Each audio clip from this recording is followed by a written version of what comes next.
Kú dédé àsìkò ìwé òbí tẹ́ ti ń gbọ́ mi lé lóko tàbí lẹ́yìn òde, ẹ jẹ́ kí a gbàdúrà. Bàbá wa olùfẹ́wọ́ wọn, agbẹ́yìnká ṣe ń lọ́ba fún àánú àtọ́jú rere àlàtì àrígbà láti tún rí ọjọ́ ìṣẹ́gun mìíràn.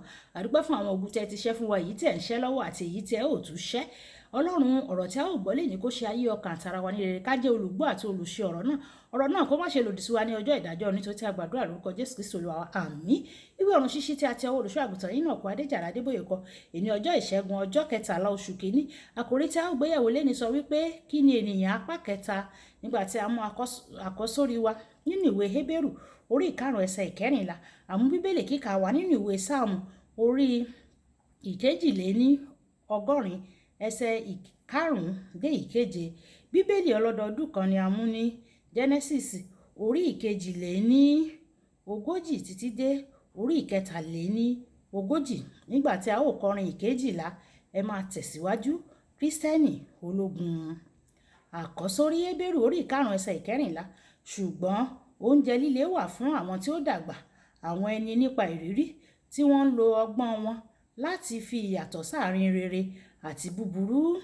Bíbélì kíkà nínú ìwé Sáàmù orí 180 ẹsẹ̀ 5 títí dé 7. Wọn kò mọ̀ o, bẹ́ẹ̀ ni wọn kò fẹ́ kí òye kí ó yé wọn. Wọ́n ń rìn ní òkùnkùn, gbogbo ìpìlẹ̀ ayé ó yẹ̀ ní ipò wọn.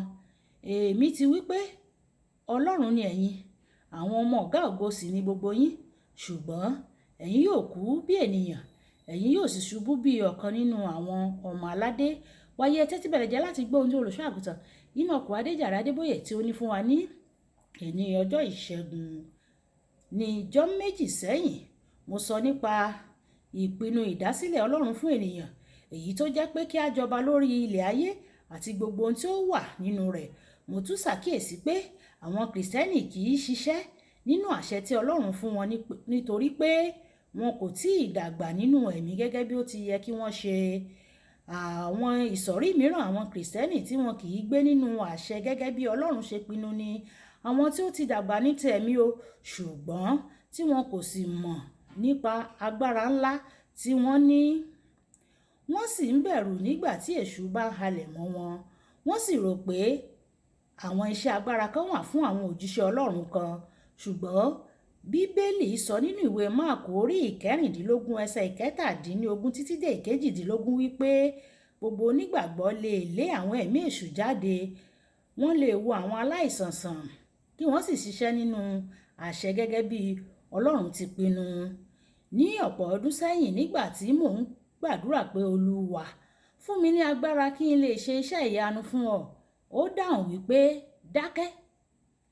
Kí ni a ti fi agbára tí mo fún ọ ṣe, kí ni o ti fi ṣe? Ṣé a ti baptisi rẹ pẹ̀lú ẹ̀mí mímọ́? Mo dáhùn pé bẹ́ẹ̀ ni Olúwa. Ó tẹ̀síwájú pé kí ni iṣẹ́ àwọn àpọ́stélì orí 1 ẹsẹ̀ 8 sọ? Mo sì tún sọ fún un. Ó sì dá mi lóhùn pé nígbà tí ẹ̀mí mímọ́ ti wá sórí rẹ, ó ti ní agbára nìyẹn. Mo wí pé ṣùgbọ́n mi ò rí ara mi gẹ́gẹ́ bí ẹni tó ní agbára. Ó dá mi lóhùn pé ṣé mo sọ pé olódodo yóò yè nípa ìmọ̀lára ni tàbí nípa ìgbàgbọ́? Èyí ṣẹlẹ̀ láàárín òru. Ní òwúrọ̀ ọjọ́ kejì, wọ́n pè mí pé kí n gbàdúrà fún ọ̀dọ́mọbìnrin kékeré kan tí ó ń ṣàìsàn débi pé àwọn dókítà ti sọ ìrètí nù. Mo bẹ̀rù pé ara rẹ̀ kò ní yá tí mo bá gbàdúrà fún o.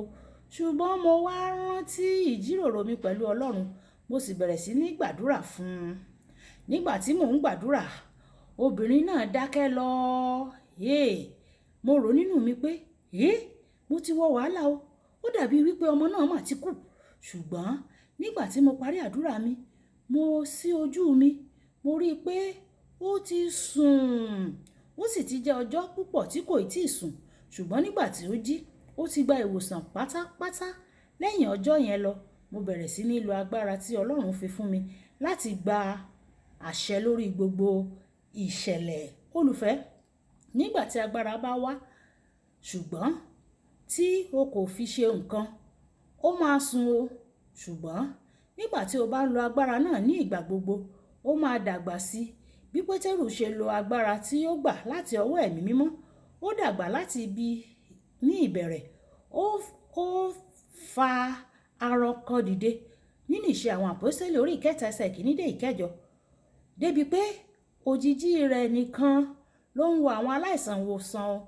Àwọn ìṣe àpọ́sítélì orí ìkarùn ẹsẹ̀ ìkàndógún dé ìkẹrìndínlógún.